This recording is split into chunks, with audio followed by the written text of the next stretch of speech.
Just going to fire up the heat gun.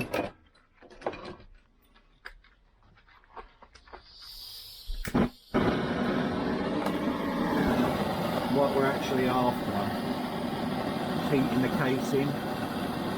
We're going to do it both sides and then the bearing should just drop in again. I'll try and turn it around so you can see.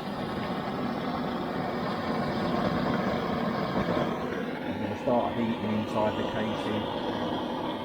Just take it slowly, there's no rush.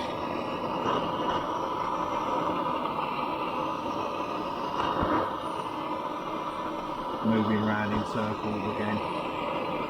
And again we're trying to get some heat into the casing.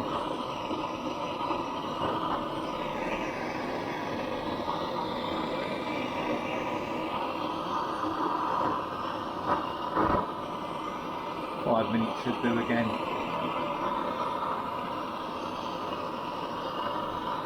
And also before the bearing goes in, it gives the liner a wipe again.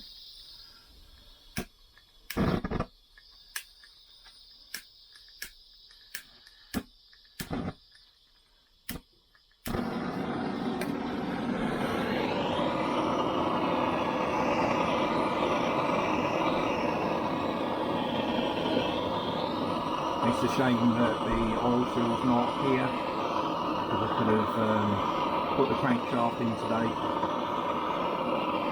As I say, I've got to get the oil seal out of the mag flange yet. About a 5-minute job.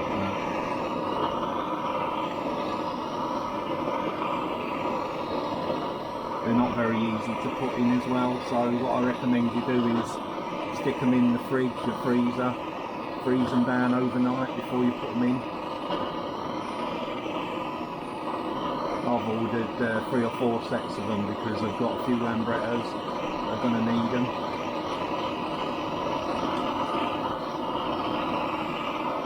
Right, what I'm going to do is just turn the engine around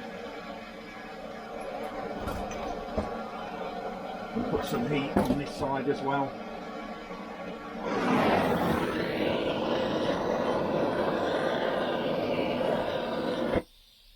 Right on cue.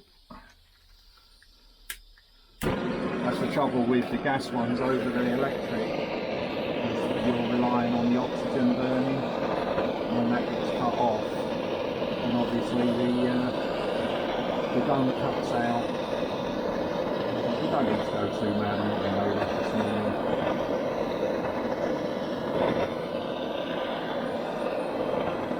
Nice and warmed up.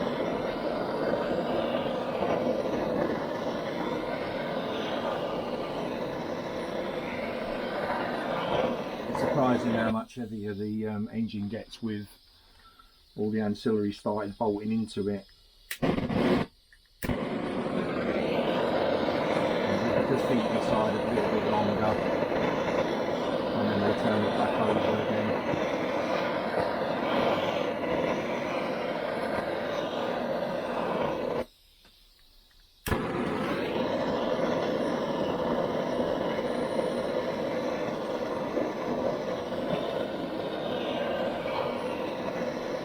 I'm just going to turn it back over again.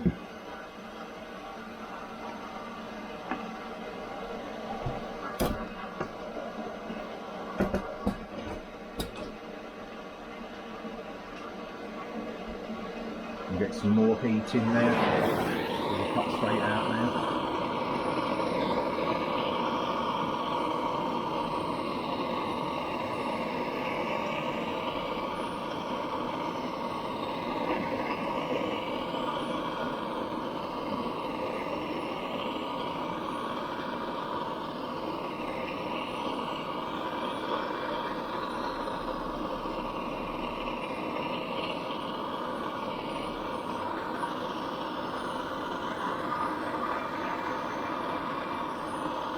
It doesn't need, you know, 1,000,000 degrees.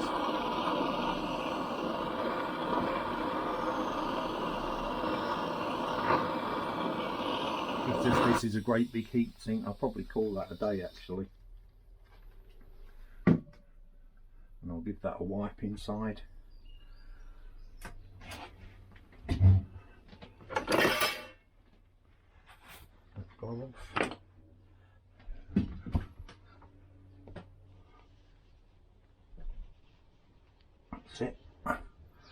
clean anyway.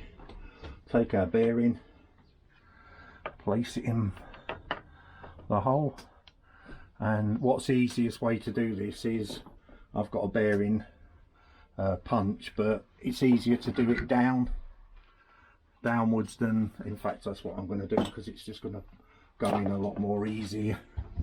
So I'll just put the engine round on its side.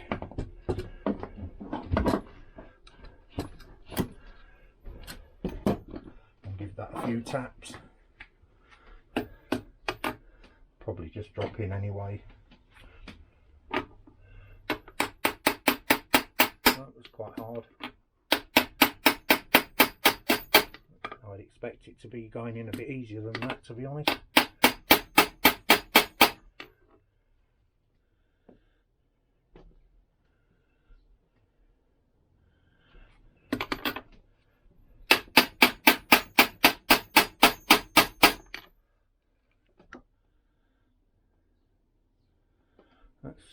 Let me have a look, because I'm expecting that to go in.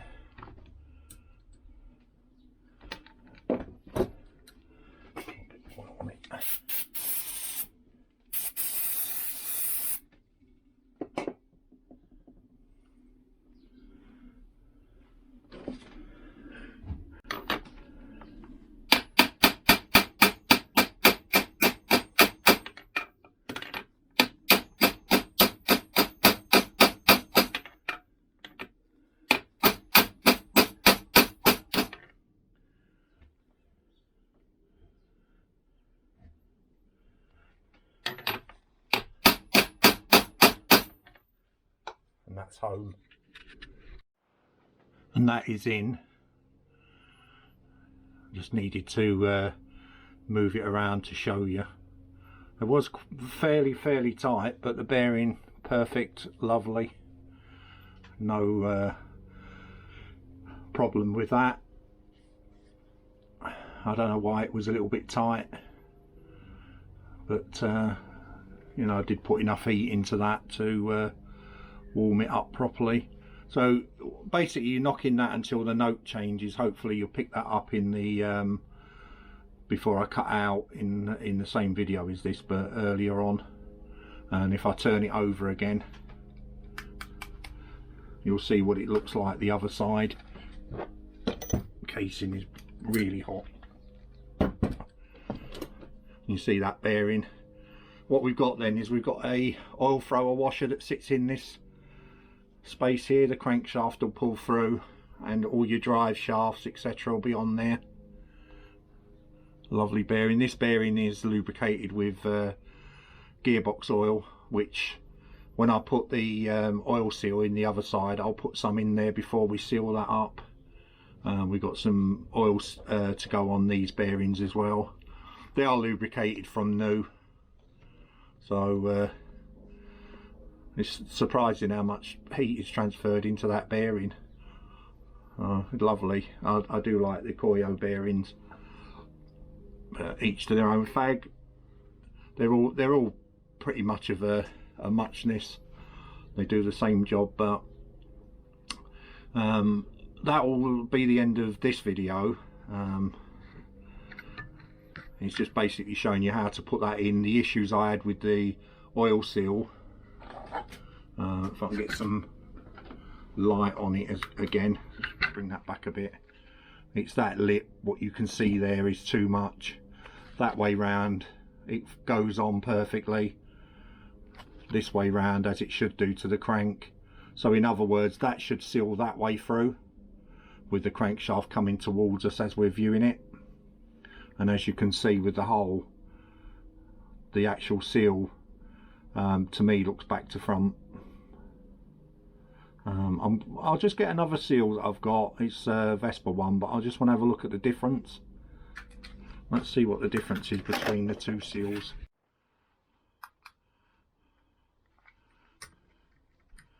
I just want to put some light on that. I don't know if you can see the difference in the oil seals. If you look at that one, get some light on it. So that would be the way it would fit into the crank. Can you see the angle? and the way it goes, it's got a chamfered on both sides. That's only a single one though, and this one here is not chamfered on both sides, is it? You know, that pushing that way, you can see that the lip is not going to go on anyway. So you know, each to their own. That will not work, so it's a waste of time even trying to use it. Like I say, I'm not putting my name to that.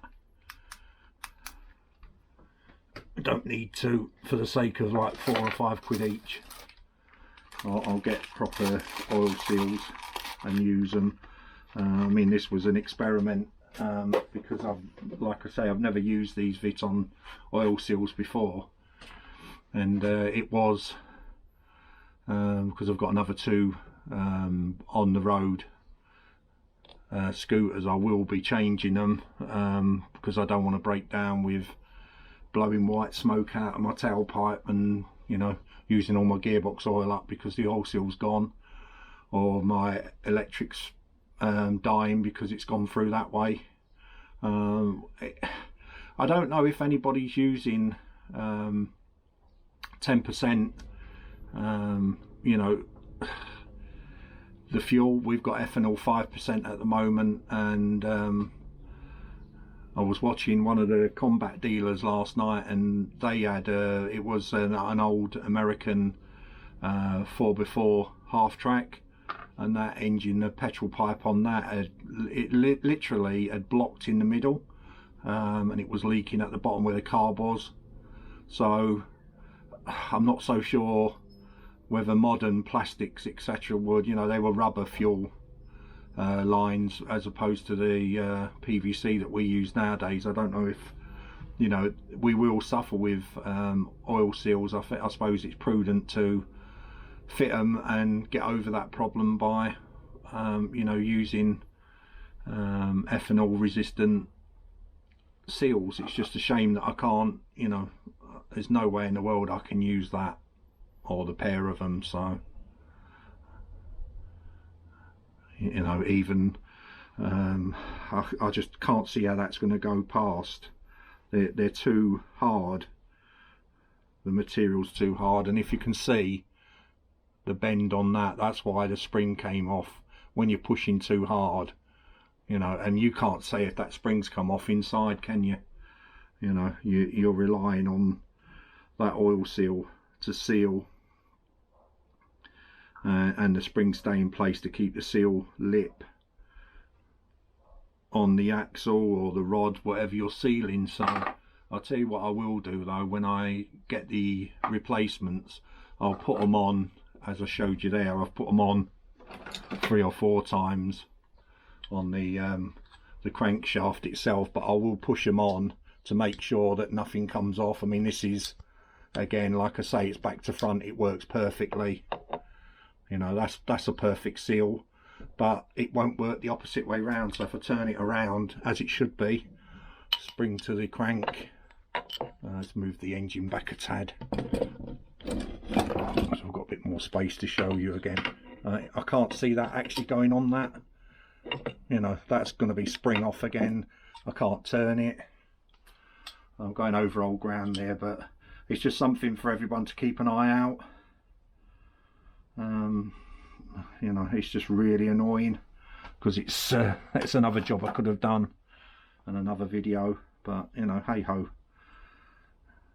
we'll onwards and upwards, as they say, and not get defeated with it. So in part 15 I'll be putting these seals in and the crank, so it's not worth showing you taking these out because you just knock them out with a seal punch. So and on the other side just use a screwdriver and pry it out, but I don't know. Right, thanks for watching and thanks for subscribing. I noticed there have been a few people that have joined recently, and I do appreciate it. It does sort of, it's nice to see that the channel is actually starting to grow, and I'm seeing some payback for the effort I'm putting in. I might be a bit amateurish with the videos at the moment, but you know, I'm trying to show step by step and not jump. And that's why I cut from the oil seal and tried to show you on a different video today. You know, it's quite annoying the other day, and I needed to go and do some backup work to see, you know, if these seals are any good or not. Like I say, they were sold by a Lambretta dealer in a kit, and maybe they're not are no good, so but we'll see. Cheers for now, bye.